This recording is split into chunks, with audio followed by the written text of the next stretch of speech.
Livro Ensina-nos a Orar. Autor Billy Pinheiro. Capítulo 9. Quando jejuarem, humilhando-se diante de Deus, continuaremos neste capítulo, explorando esse assunto maravilhoso que é a oração. Desejo encorajá-lo, não apenas a ler o que temos escrito sobre a oração, mas, acima de tudo, a praticá-la. Você aprenderá mais quando praticar, e à medida que pratica, a oração se tornará parte do seu estilo de vida. Você ganhará uma autoridade que vem da prática, não apenas do conhecimento teórico, mas de algo que está sendo vivenciado. Às vezes ouvimos algo que nos deixa extasiados e exclamamos: "Que lindo, maravilhoso, que palavra!" No entanto, logo depois esquecemos totalmente. É como Tiago nos lembra: precisamos ser praticantes da palavra. Não podemos ser como alguém que olha no espelho e depois esquece como é a sua própria aparência. Não basta apenas ouvir. Precisamos praticar o que aprendemos da palavra de Deus. Ver Tiago 1:20 e 2-24. Comece a praticar e verá progresso em sua vida. O Senhor Jesus dava por certo que seus discípulos jejuariam. Agora, abordaremos um tema crucial, vinculado à oração: o jejum. Embora o jejum e a oração sejam práticas distintas, na realidade, o jejum intensifica a oração. Por isso, é importante vermos o propósito do jejum e seu significado para cada um de nós. Para os que ainda não adotaram o hábito de jejuar, saibam que o jejum é uma disciplina espiritual essencial na vida de todo filho de Deus, de todo cristão. O Senhor deseja que incorporemos esta prática em nossas vidas. Jesus esperava que seus discípulos praticassem essa vida de oração e jejum. Vamos considerar o que Jesus disse em Mateus 6:16-18.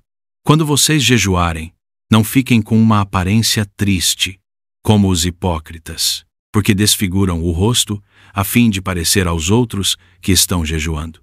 Em verdade lhes digo que eles já receberam a sua recompensa. Mas você, quando jejuar, unja a cabeça e lave o rosto, a fim de não parecer aos outros que você está jejuando, e sim ao seu Pai, em secreto. E o seu Pai, que vê em secreto, lhe dará a recompensa. Jesus, no Sermão do Monte, menciona a oração, a esmola e o jejum. Ele usa essas três ilustrações para enfatizar que não devemos fazer essas práticas para sermos vistos pelos homens, mas sim para que nosso Pai Celestial as reconheça. Ele nos exorta a fazer essas coisas em secreto, e nosso Pai, que vê em secreto, nos recompensará. O ponto importante aqui é que Jesus diz: quando vocês jejuarem, assim como ele diz quando orarem.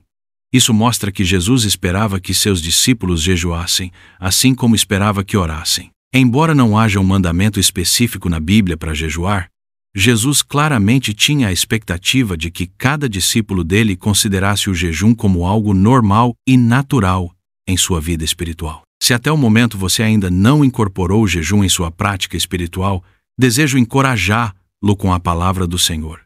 Guarde isso em seu coração. Permita que a palavra do Senhor penetre em seu ser. Jesus está se dirigindo a seus discípulos. Você é um discípulo dele? Se sim, então ele está se dirigindo a você ao dizer: quando vocês jejuarem. Mateus 6:16. O Senhor Jesus já considerava como natural que tanto você quanto eu praticássemos o jejum. Oração e jejum estão no mesmo nível. Oração e jejum estão no mesmo nível. E o jejum é uma ferramenta poderosa que o Senhor deixou para nós. Deixamos de obter muitas bênçãos, realizações e vitórias que poderíamos ter, porque não usamos a ferramenta espiritual do jejum. Quero encorajá-lo hoje a fortalecer suas orações por meio do jejum. Em termos simples, o jejum significa abster-se de comida por motivos espirituais. Estou me referindo especificamente ao jejum bíblico, não à moda atual do jejum intermitente, que é focada na saúde. No jejum espiritual, nosso propósito é estar diante do Senhor com um motivo específico. Existem 3 tipos de jejum na Bíblia: o jejum total, em que a pessoa não come nem bebe nada, inclusive água; o jejum normal, em que não se come alimentos, mas se toma líquido, principalmente água; e o jejum parcial, que envolve restrições na alimentação, como no caso de Daniel, em seu jejum de 21 dias. Daniel 10:2 e 3. Quanto tempo você deve jejuar depende de você com o Senhor. Sua consagração pessoal define isso. Se você não está familiarizado com o jejum, recomendo começar devagar. Comece gradualmente, talvez com um dia de jejum, ou até mesmo apenas pela manhã. À medida que avançar, você receberá a graça de Deus para aprofundar nessa disciplina espiritual e assim poderá dedicar 1, 2, 3 ou mais dias. Recomenda-se que, a depender do seu estado de saúde ou limitações físicas, que se busque a orientação médica. Há casos em que não é recomendável por questões de saúde praticar o jejum. Assim, seja cauteloso e comece devagar e vá avançando aos poucos, percebendo os limites do seu próprio corpo.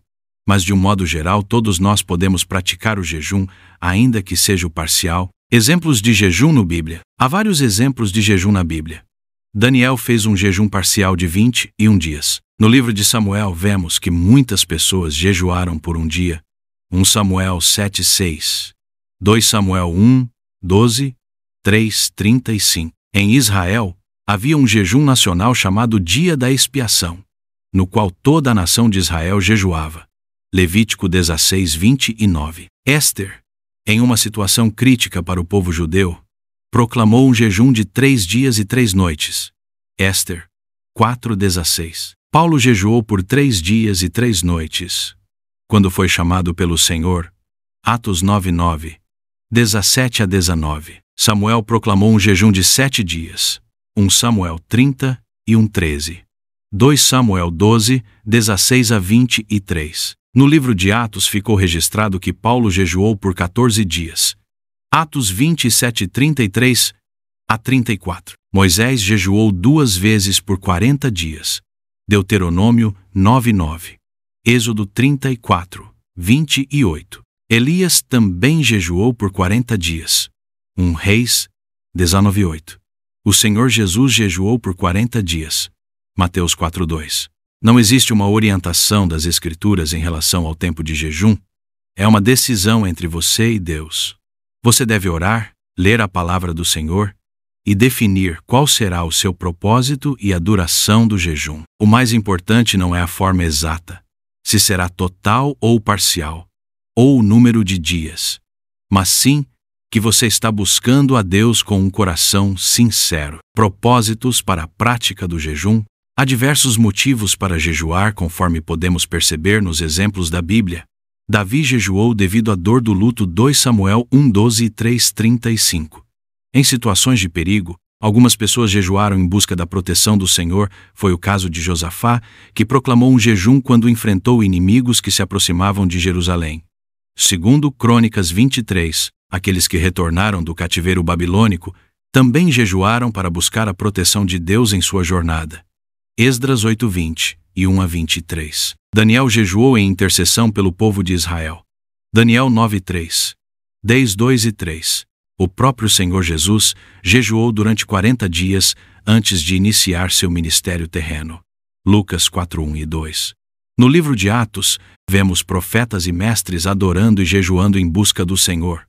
Atos 13:2. Também vemos em Atos que, ao reconhecerem os líderes na igreja, os pastores, que também são chamados de presbíteros e bispos, eles o faziam através de jejuns.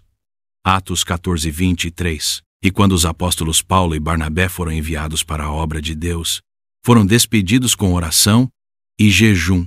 Atos 13:3. O jejum, conforme mencionado, serve a vários propósitos, mas gostaria de enfatizar aqui a sua função de nos humilhar diante do Senhor. Esse é um aspecto importante do jejum, pois nos leva à posição de humildade perante Deus, reconhecendo nossa dependência dele e buscando sua direção, orientação e poder em nossas vidas. Caminho de humilhação através do jejum. O Salmo 35:13, que menciona como Davi usou vestes de lamento, humilhou-se com jejum e recolheu-se em oração quando estava doente. Ressalta a conexão íntima entre o jejum e a oração. O jejum sem oração é, essencialmente, uma dieta e não pode ser considerado um jejum bíblico. Portanto, quando você decide fazer jejum, é crucial lembrar que o jejum bíblico é sempre acompanhado de oração. Ainda que seja possível orar sem jejuar, o contrário não é correto, nem verdadeiro. Um dos principais propósitos do jejum é a humilhação diante do Senhor.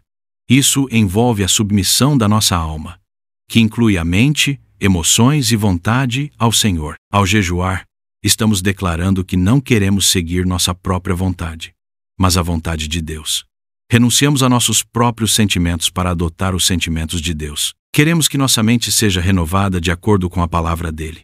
Em essência, ao jejuar, estamos nos humilhando perante o Senhor e buscando sua direção, sua vontade e estarmos mais alinhados com ele. Portanto, a humilhação diante do Senhor é um dos principais propósitos do jejum. Você se lembra da parábola do fariseu e do publicano? Jesus também contou esta parábola para alguns que confiavam em si mesmos, por se considerarem justos, e desprezavam os outros. 2 homens foram ao templo para orar. Um era fariseu e o outro era publicano. O fariseu ficou em pé e orava de si para si mesmo, desta forma: Ó Deus, graças te dou porque não sou como os demais homens, roubadores, injustos e adúlteros, nem ainda como este publicano. Jejuo 2 vezes por semana e dou o dízimo de tudo o que ganho. Lucas 18, 9-12. Perceba o orgulho espiritual, a vaidade do fariseu. Ele achava que estava acima do publicano. Ele disse que jejuava 2 vezes por semana. Essa era a prática em Israel. Os fariseus realmente jejuavam 2 vezes por semana, mas o faziam motivados pela vaidade e pelo orgulho, não pela humildade. Era exatamente o oposto do propósito do jejum previsto na palavra de Deus. Mas veja o que Jesus disse sobre o publicano. O publicano, estando em pé, longe, nem mesmo ousava levantar os olhos para o céu, mas batia no peito dizendo: Ó Deus, tem pena de mim, que sou pecador. Lucas 18, 13. Ou seja, ele se humilhou. E o que Jesus disse sobre ele? Digo a vocês que este desceu justificado para a sua casa, e não aquele. Porque todo o que se exalta será humilhado, mas o que se humilha será exaltado. Lucas 18, 14. Deixe-me dizer algo muito importante. Nunca esqueça, grave bem o que vou dizer. Não há acesso a Deus através do orgulho. Deixe-me repetir. Você não terá acesso a Deus pelo orgulho. Foi isso que derrubou Lúcifer e o transformou em Satanás. Você não terá acesso algum à graça de Deus enquanto estiver cheio de orgulho. Não há impedimento maior para suas orações do que isso. Mas se você se humilhar diante do Senhor, Ele te dará a graça. Deus resiste aos soberbos, mas concede graça aos humildes. Tiago 4:6. Você deseja receber algo de Deus? Se humilhe diante dele. E uma das formas de nos humilharmos é através do jejum. O caminho do jejum é o caminho da humilhação, conforme é descrito na Bíblia em vários exemplos. Davi afirmou que se humilhou por meio do jejum. Em Israel, havia um dia no ano em que todo o povo se humilhava diante do Senhor e confessava seus pecados. Esse dia era conhecido como o Dia da Expiação, quando todo o povo de Israel jejuava. Levítico 6:29. Lembra-se do rei Acabe? Ele também se humilhou por meio do jejum e foi ouvido pelo Senhor. Acabe foi um rei terrível, que cometeu grandes pecados em Israel. Ele era casado com Jezabel e praticou atos terríveis. Deus enviou um profeta para pronunciar seu juízo sobre ele. Mas então algo interessante aconteceu. Ao ouvir as palavras de juízo de Deus que viriam sobre ele, Acabe rasgou as suas roupas, cobriu-se de pano de saco e jejuou. Dormia vestido de pano de saco e andava cabisbaixo. 1 Reis 20 e 1:27. O que aconteceu a seguir foi notável. Então a palavra do Senhor veio a Elias, o tesbita, dizendo: Você viu como Acabe se humilhou diante de mim? Portanto, visto que ele se humilha diante de mim, não trarei este mal nos seus dias. Mas nos dias de seu filho, o trarei sobre a sua casa. 1 Reis 20 e 1:20 e 7-29. Mesmo sendo um rei terrível, quando Acabe se humilhou diante de Deus dessa maneira, Deus ouviu sua súplica. Deus resiste aos soberbos, mas dá graça aos humildes. Tiago 4:6. Lembra-se de Nínive? Aquela grande cidade? Ela se arrependeu, vestiu-se de pano de saco e cinzas diante de Deus. Deus enviou o profeta Jonas para pregar, anunciando que a cidade seria destruída em breve. E o que aconteceu em Nínive? Todos, Desde os maiores até os menores, até mesmo os animais, jejuaram e se vestiram com pano de saco e se assentaram sobre a cinza. Deus viu o que fizeram, como se converteram do seu mau caminho. E Deus mudou de ideia quanto ao mal que tinha dito que lhes faria e não o fez. Jonas 3:10. O juízo foi adiado por mais de 100 anos, porque Nínive se humilhou diante de Deus através do jejum. Jonas 3:5-10. Da mesma forma, quando o povo voltou do cativeiro da Babilônia para Jerusalém, eles se humilharam diante do Senhor e pediram proteção, jejuando como um sinal de humilhação. Esdras disse: assim nós jejuamos e pedimos isto ao nosso Deus, e ele nos atendeu. Esdras 8:23. Por quê? Porque se humilharam diante do Senhor. O poder de Deus sobre Jesus e o jejum. Veja o exemplo do próprio Senhor Jesus. Ele jejuava. Jesus, como homem, se humilhava diante de Deus Pai. No entanto, como mencionei anteriormente, o jejum possui outros propósitos além da humilhação. Através dele podemos ver o abrir das portas para as manifestações espirituais de Deus. Vale ressaltar que o jejum não muda a Deus. Ele permanece imutável antes, durante e depois do jejum. Ele é e sempre será o mesmo. O jejum não visa mudar a Deus, mas sim a nós mesmos, ao nos humilharmos diante do Senhor. Observe o que aconteceu com Jesus. Jesus, cheio do Espírito Santo, voltou do Jordão e foi guiado pelo mesmo Espírito no deserto durante 40 dias, sendo tentado pelo diabo. Nada comeu naqueles dias, ao fim dos quais teve fome. Lucas 4:1-2. Jesus jejuou por 40 dias, e no final desse período sentiu fome. Não se menciona sede, provavelmente porque ele estava ingerindo água, mas sim fome. É interessante notar que Jesus foi para o deserto cheio do Espírito Santo. Mas preste atenção ao que está registrado sobre como ele retornou do deserto após esse período de jejum. Então Jesus, no poder do Espírito, voltou para a Galileia, e a sua fama correu por toda aquela região. Lucas 4:14. Percebeu? Quando ele foi para o deserto, estava cheio do Espírito Santo. Mas ao retornar após o jejum, ele voltou no poder do Espírito Santo. Você busca o poder de Deus em sua vida? Não tem presenciado as manifestações desse poder? Uma das chaves para liberar esse poder é o jejum, por meio da humilhação diante do Senhor. Direcionamento de Deus através da prática do jejum. Comece a praticar. Comece a se humilhar diante do Senhor. Na igreja descrita no livro de Atos, o jejum era uma prática comum. É interessante o que está registrado em Atos 13.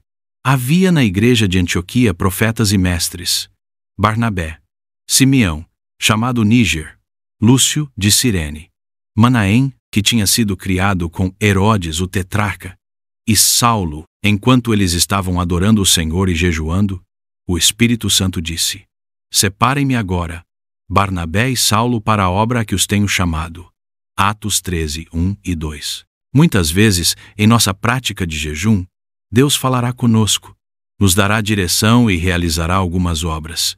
Devemos buscar o Senhor dessa maneira, não apenas em oração, mas também em jejum. A disciplina espiritual do jejum é de grande importância na nossa jornada de fé. Paulo era alguém que regularmente praticava o jejum. Aliás, essa era uma das maneiras pelas quais ele se destacava como ministro de Deus. Leia os versículos a seguir. Pelo contrário, em tudo nos recomendamos a nós mesmos como ministros de Deus. Na muita paciência, nas aflições, nas privações, nas angústias, nos açoites, nas prisões, nos tumultos, nos trabalhos, nas vigílias, nos jejuns. 2 Coríntios 6:4-5. São ministros de Cristo, falando como se estivesse fora de mim, afirmo que sou ainda mais. Em trabalhos, muito mais. Em prisões, muito mais. Em açoites, sem medida. Em perigos de morte, muitas vezes. 2 Coríntios 11:23. Em trabalhos e fadigas, em vigílias, muitas vezes. Em fome e sede, em jejuns, muitas vezes em frio e nudez. 2 Coríntios 11:27. É importante observar que ele menciona passar fome e sede em momentos específicos, o que não se trata de jejum. Ele faz questão de ressaltar que, além dessas privações, ele também jejuava. Essa era a sua prática. O jejum aliado à oração. Graças a Deus, muitos irmãos, ao longo da história da igreja, até os dias de hoje, praticam o jejum. E vocês, meu caro irmão, minha querida irmã, já adotaram essa disciplina espiritual? Se ainda não o fizeram, os encorajo a começar o quanto antes.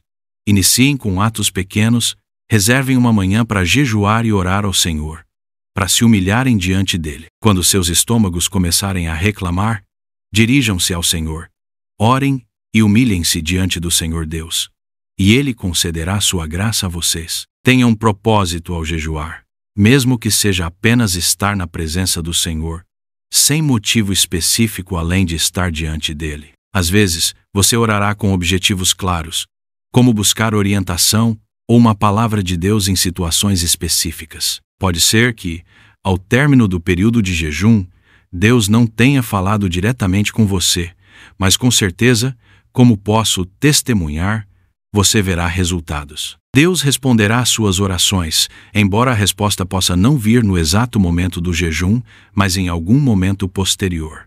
Recentemente, eu pratiquei um jejum prolongado com um propósito específico. Foi maravilhoso ver a resposta de Deus. E como o propósito pelo qual eu estava jejuando se concretizou. Torne o jejum uma prática habitual na sua vida. Portanto, quero encorajá-lo a praticar essa disciplina espiritual. Quando jejuarem, disse Jesus, o Senhor Jesus espera que seus discípulos jejuem. Ele não deu uma ordem direta dizendo, vocês devem jejuar. Ao contrário, o Senhor Jesus presumiu que seus discípulos jejuariam. Em uma ocasião, algumas pessoas se aproximaram de Jesus, questionando por que os discípulos de João jejuavam, mas os discípulos de Jesus não. Vejam o que está registrado no Evangelho de Marcos. Ora, os discípulos de João e os fariseus estavam jejuando. Algumas pessoas foram perguntar a Jesus, por que os discípulos de João e os discípulos dos fariseus jejuam, mas os seus discípulos não jejuam? Jesus respondeu, como podem os convidados para o casamento jejuar enquanto o noivo está com eles? Durante o tempo em que o noivo estiver presente, não podem jejuar. No entanto, virão dias em que o noivo lhes será tirado. E então, naquele dia, eles vão jejuar. Marcos 2, 18 a 20. Isso significa que o Senhor tinha a certeza de que seus discípulos jejuariam no futuro, quando Ele, o noivo celestial, não estivesse mais com eles, quando Ele subisse aos céus. Você deseja ver as obras de Deus se concretizarem na sua vida? Deseja que os propósitos de Deus se realizem na sua vida e da sua família? As Escrituras nos apontam um caminho: a busca pela face de Deus com humilhação através do jejum. Permita-me enfatizar mais uma vez: a vaidade e o orgulho nunca conduzirão à bênção de Deus. Pode ser que você veja a si mesmo como uma pessoa humilde, mas só saberá se é verdadeiramente assim quando estiver na presença de Deus. Podemos ainda carregar muito orgulho dentro de nós, e só percebemos ao nos aproximarmos de Deus. Diante do Senhor, enxergamos nossa verdadeira condição e precisamos nos humilhar. Muitas vezes, achamos que tudo está bem, mas ao nos aproximarmos da presença de Deus em sua luz, vemos nossa real situação. Deixe que todo orgulho que possa existir em você seja derrubado. Siga sempre o caminho da humilhação diante do Senhor. Se você praticar o jejum com o propósito de se humilhar diante do Senhor, verá as grandes obras que Deus realizará. Às vezes, os obstáculos para que Deus opere o que Ele deseja estão em nós mesmos, em nosso orgulho e vaidade, que impedem que a resposta e a bênção de Deus repousem sobre nós. Oro para que cada leitor dessas páginas possa agora mesmo romper com qualquer impedimento e começar a praticar essa disciplina espiritual do jejum. Para esse tema em particular, quero indicar 5 livros que ajudarão a aprofundar nessa disciplina do jejum. O Poder Secreto da Oração e Jejum, Mahesh Chavda. O Jejum e a Redenção do Brasil, Valnice Milhomens. Moldando a História com Oração e Jejum, Derek Prince. O Jejum, Derek Prince. A Cultura do Jejum, Luciano Subira.